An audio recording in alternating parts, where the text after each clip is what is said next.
The media loves to hype the skyrocketing real estate prices of Metro Vancouver and regularly cites examples from Vancouver proper.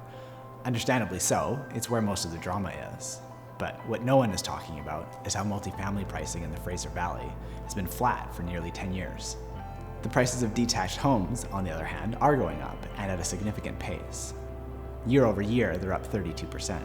This is creating a staggering price gap between the price of a single-family home and the price of a townhouse.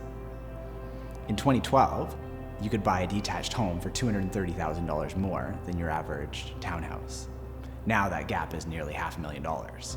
And the reality is that that price gap is pricing a lot of families out of the single-family market and driving an increase in demand in townhomes.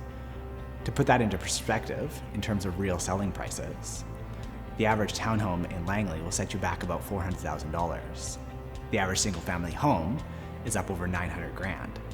The really staggering price gap is in South Surrey, where this gap is nearly twice as big, at $1 million. As the price gap grows, the demand for townhomes also grows, and subsequently, the demand for townhome land also increases. So build townhomes, right? Absolutely, but be mindful of how you program the site. The unit size and layout can make the difference between a project making sense or missing out on a great opportunity. Let's say you're evaluating a piece of vacant townhome land in Willoughby, and you're trying to determine the average selling price per square foot to put into the revenue side of your pro forma. If you look at the average selling prices of new townhomes in Willoughby over the last 6 months, you come to somewhere around $265 per square foot. With accelerating land prices and construction costs going up, $265 per square foot isn't always going to be enough. After digging a bit deeper into townhome pricing, we see that smaller units tend to sell for a significant premium, and larger units, on average, tend to sell for quite a bit less per square foot.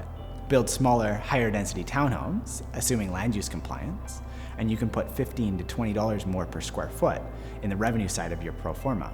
All of a sudden, you're able to compete on land purchases, even at today's narrow margins. Building a unique product, a townhome with a master on the main or a rooftop deck, can produce a similar premium, even on the larger units. The point here is that by taking the extra time to thoughtfully analyze the revenue beyond the generally accepted averages, you can avoid overextending yourself on a land buy, but more importantly, you can open up new opportunities. For more videos like this, subscribe to our newsletter and follow us on social media.